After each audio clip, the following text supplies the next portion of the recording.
Hey, it's a new day, it's a new look, and a new show.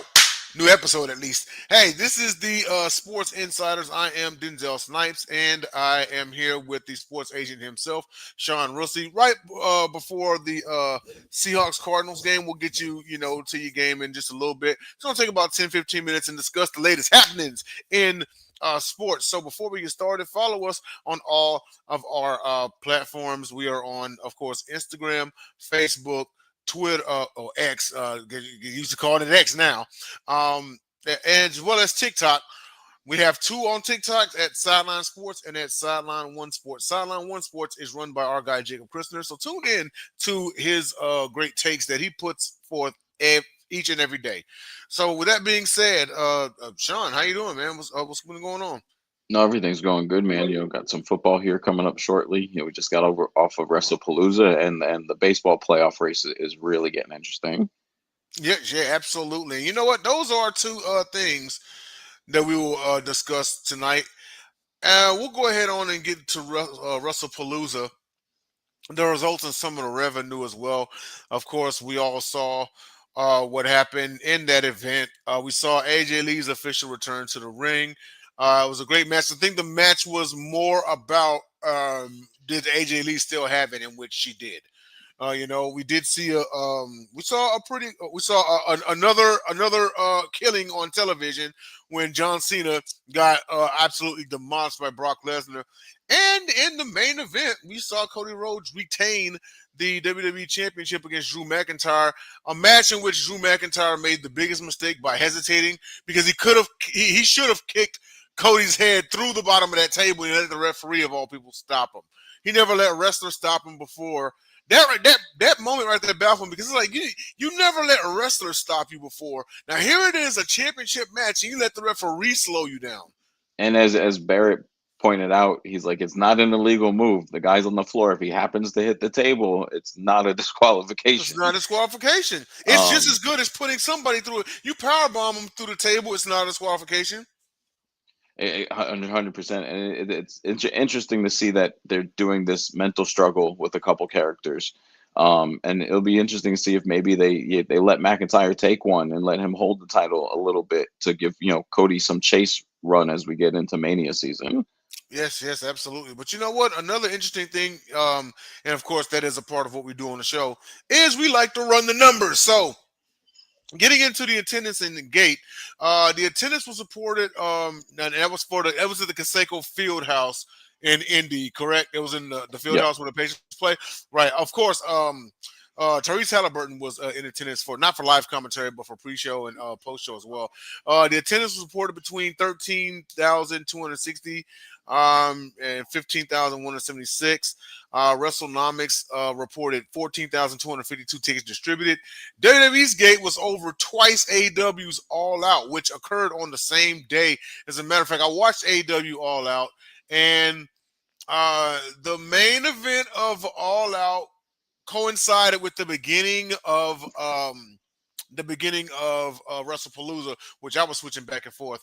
Yeah, it was over twice AEW's All Out due to higher ticket pricing, despite a similar attendance. Sean, you want to elaborate?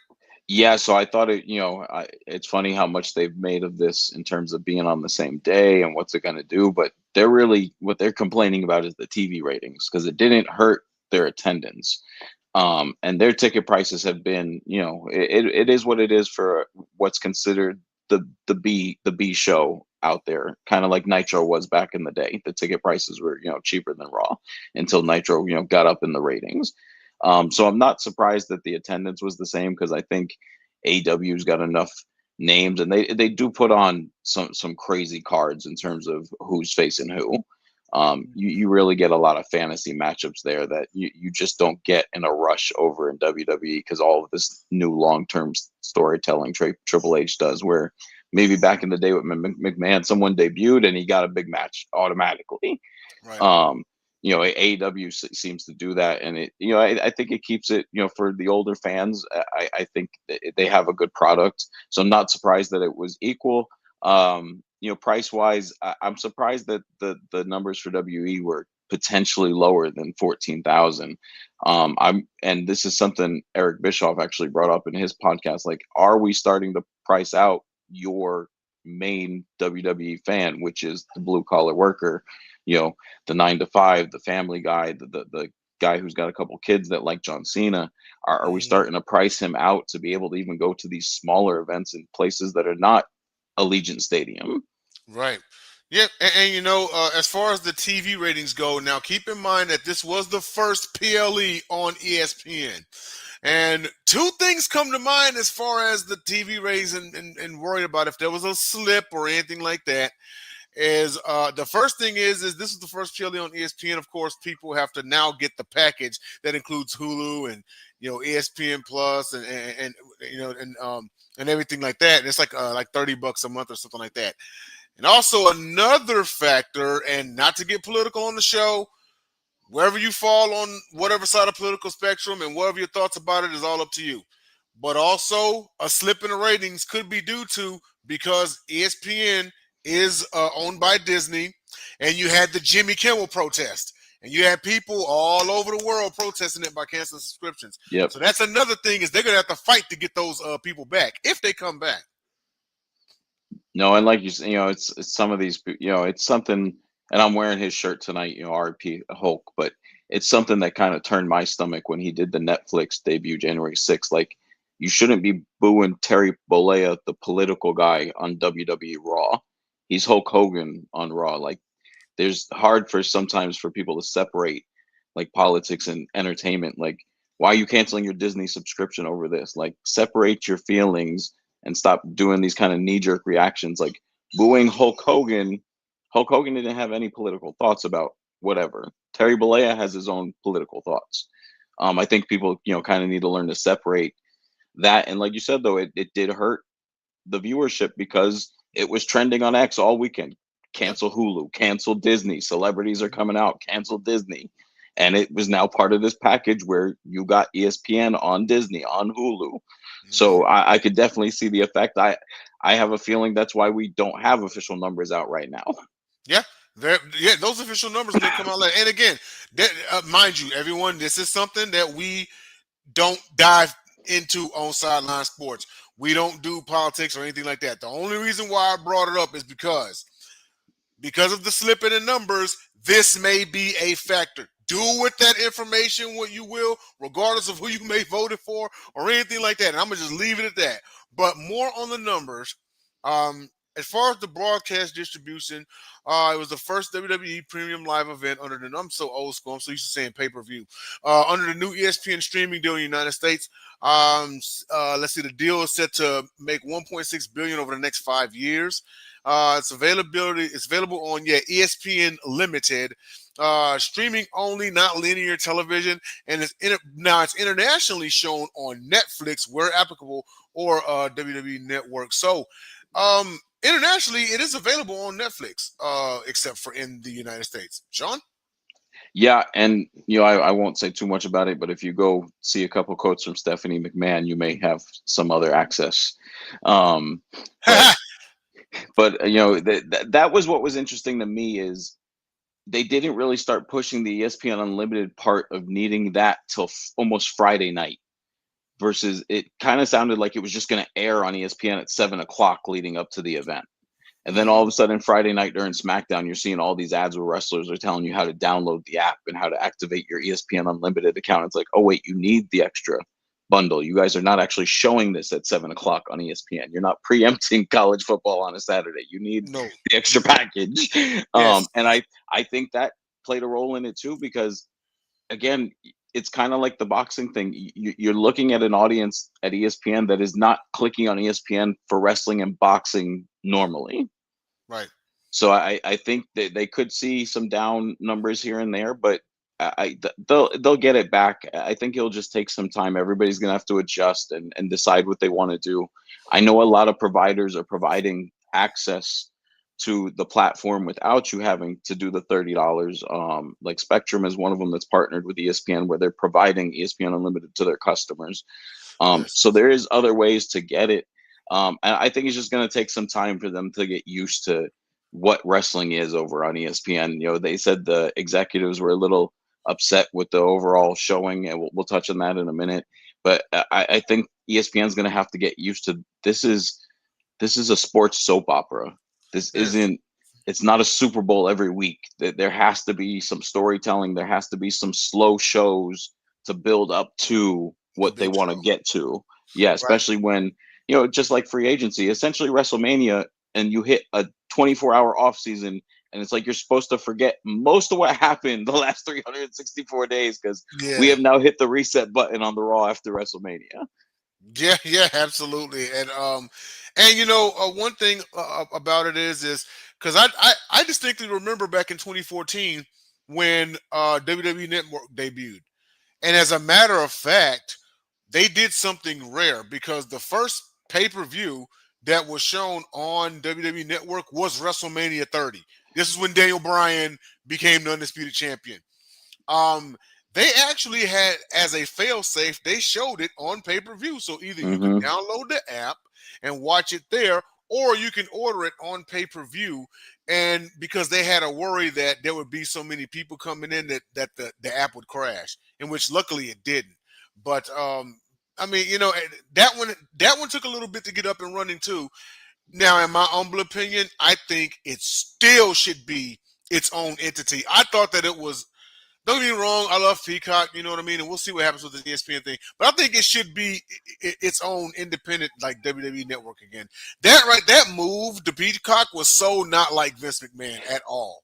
No, and I felt like just as a network user, finding the content I wanted to watch on WWE Network on Peacock was very difficult.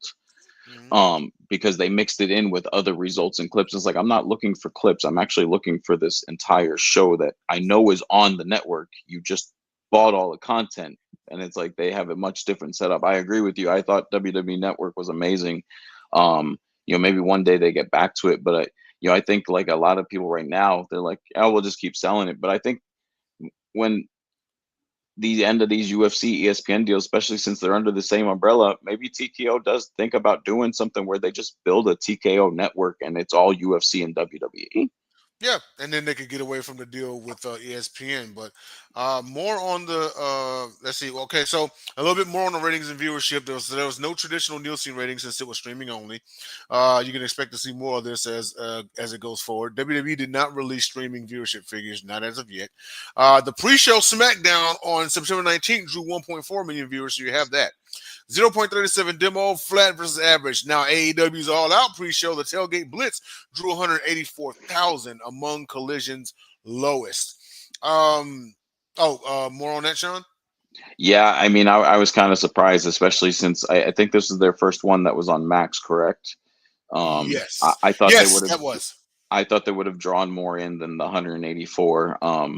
But again, and then again, whatever they're doing, if WWE actually sees them as a threat or not, there does seem to be a lot of overlap over the next 90 days in terms of shows and show times and when shows are ending. Like you said, their show is ending as John Cena was walking down the ramp.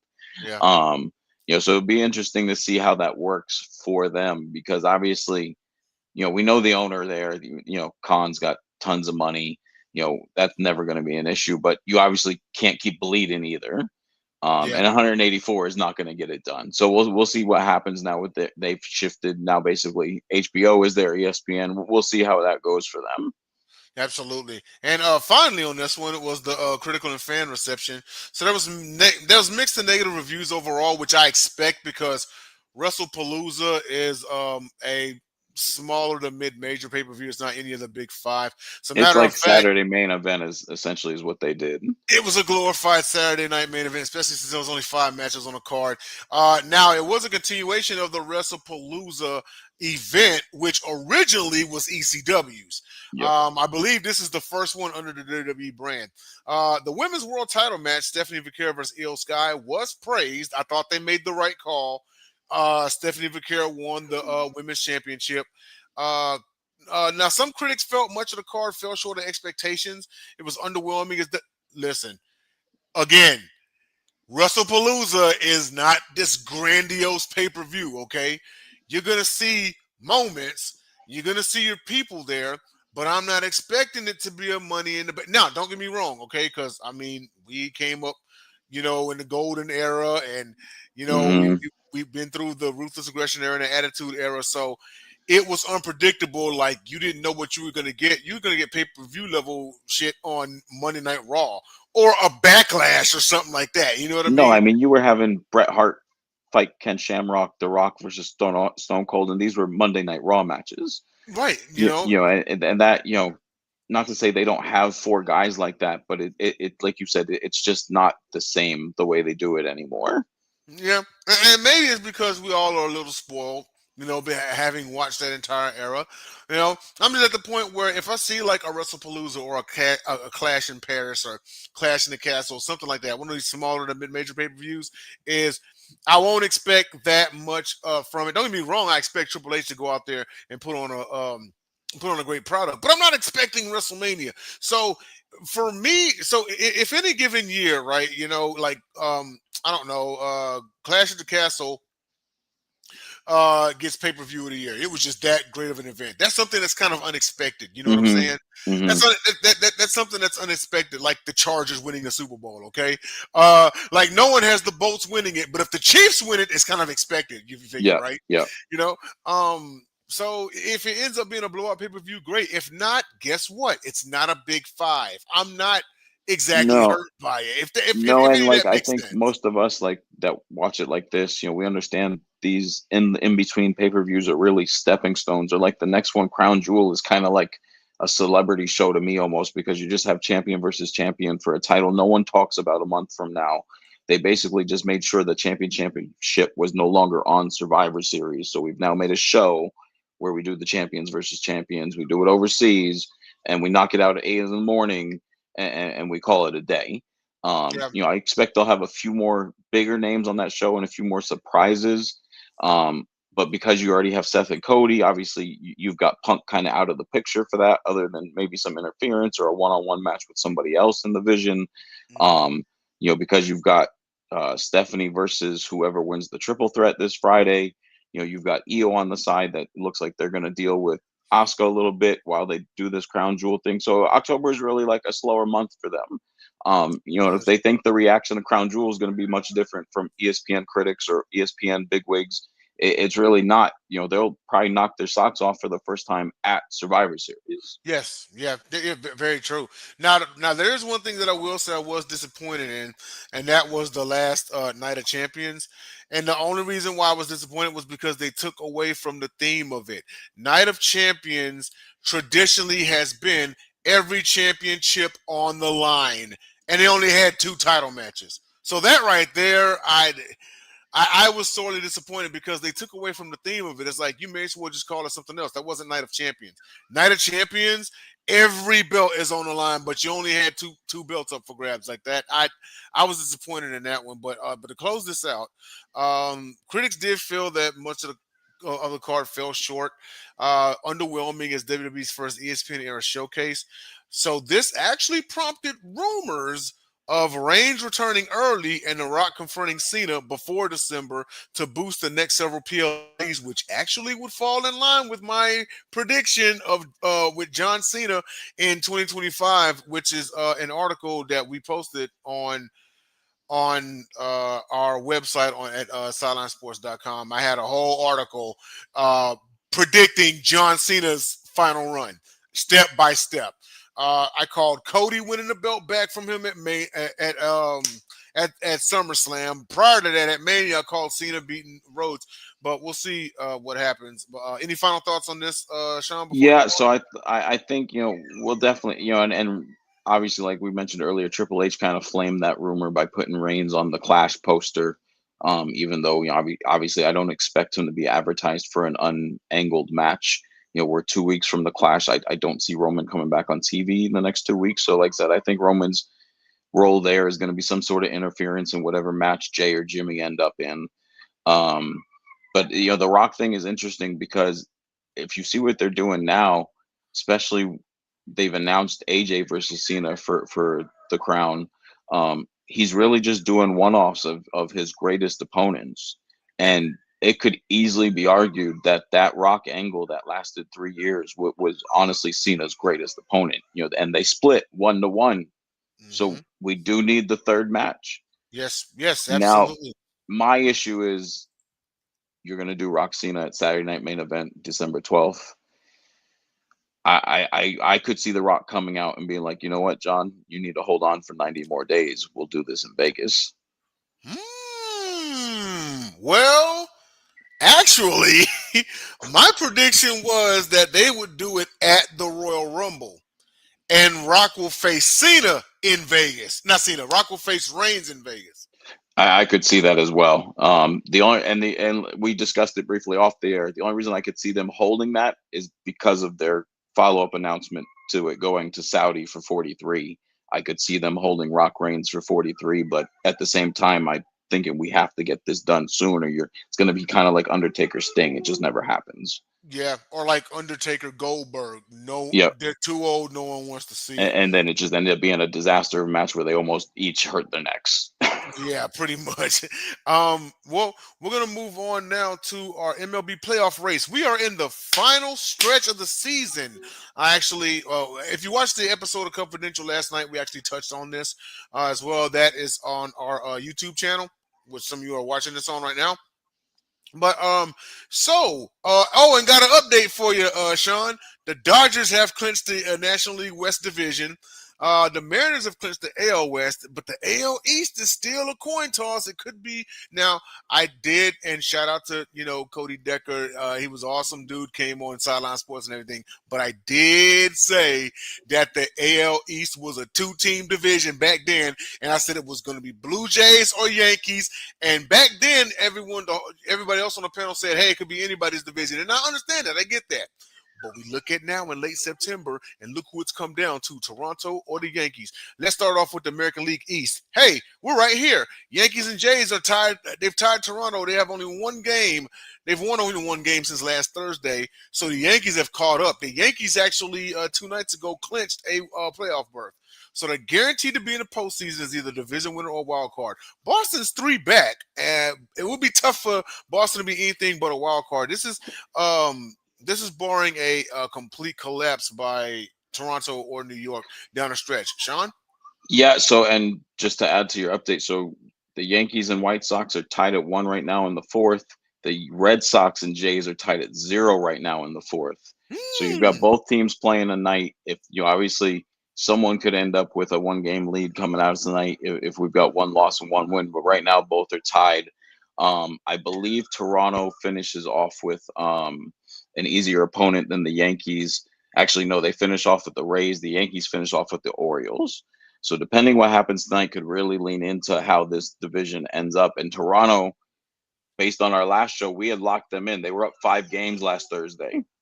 They haven't won a game. They've won 1 game since the last show.